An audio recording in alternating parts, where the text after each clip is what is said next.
Ja, vandaag weet het toch bewaarlijk, hè.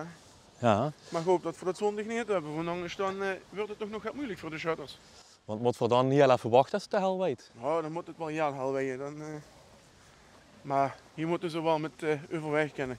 De schietpalen staan al opgesteld op de terreinen van de voetbalvereniging Schimmert. Schutterij Sint-Sebastiaan is bijna klaar voor het Zuid-Limburgs Federatiefeest, oftewel het ZLF. Ja, het is nou vooral eigenlijk het grootste werk zijn het opbouwen van de tenten en het inrichten van de tenten. En het inrichten van het terrein eigenlijk. En nu zijn het eigenlijk vooral de kleine werkzaamheden, aansluiten van de barren, aansluiten van de riolering, aansluiten van waterleidingen, stroom, licht. Dus eigenlijk vooral de kleine werkzaamheden. Is het meer werk is dat jullie verwacht hadden? Uiteindelijk wel. Er gaan heel hoop kleine dingetjes die blijven liggen en dat houdt vooral op. Hè. Het opbouwen van de tenten hebben we met een man of 30 gedaan. Dat gaat heel snel. Op een halve dag hadden we ze staan. En alle kleine dingen, dat houdt heel erg op. Naast het grote OLS dat onlangs in Born werd gehouden, is er ook al jaren het ZLF. En dat heeft een reden. Ik heb me laten vertellen, dat komt eigenlijk vanuit vroeger, dat heel veel Belgische en noordelijke schutterijen steeds het OLS wonnen. En dus eigenlijk nooit een OLS in het zuiden van Limburg was. En zodoende zijn eigenlijk de 3 zuidelijke bonden hebben zich samengepakt en het Zuid-Limburgs Federatiefeest opgestart.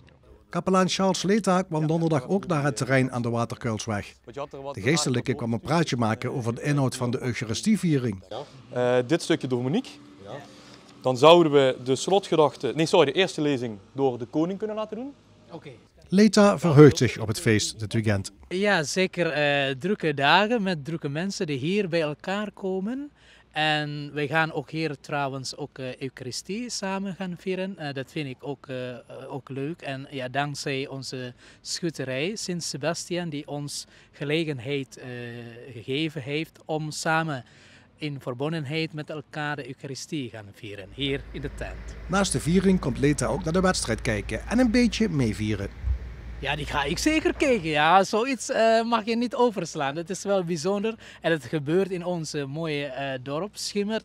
Nou, daar ga ik zeker kijken. Er zijn veel mannen met geweren die schieten en veel mannen die bier drinken, denk ik, of niet? Ja, die pilsje, en dat hoort allemaal bij. Dus ik zou zeggen, ja, kom maar hier naar Schimmert toe en geniet van het samen zijn hier in deze voetbalterrein.